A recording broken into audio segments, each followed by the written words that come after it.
మా పాప photo షూట్కి ready చేద్దాం రండి. వాటర్ మిలన్ తీద్దాం. ఇది వాటర్ మిలన్. పదండి రెడీ చేసేద్దాం. కట్ చేసేద్దాం.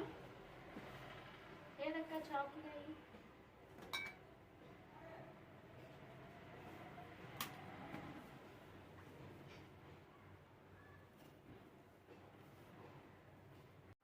ఇదిగోండి కట్ చేస్తాము. ఇలా వచ్చింది. ఇప్పుడు మనం ఇందులోని గుజ్జు తీసేద్దాం. వేరే దాంట్లోకి సపరేట్ చేస్తున్నాము. ఇదంతా తీసి ఇవి రెండు ఫిల్ చేశాను. ఇది ఖాళీ చేస్తాను.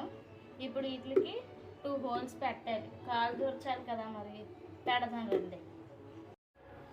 సర్జికల్ బ్లేడ్ తీసుకున్నాను హోల్స్ పెట్టడానికి. ఇప్పుడు మనం హోల్స్ పెట్టేద్దాం. చూద్దాం. అట్లా 2 హోల్స్ చేస్తాను. తీద్దాం. ఇప్పుడు ఇది బయటికి ఎలా వస్తుందో చూద్దాం. వచ్చింది ఒక హోల్. ఇంకో హోల్ కూడా ఇలా. ఇందులో గుజ్జు కూడా తీసేద్దాం. ఇలా క్యాప్లా పెడతారేమో ఫోటోగ్రాఫర్. ఇప్పుడు ఈ గుజ్జు తీసేస్తానండి.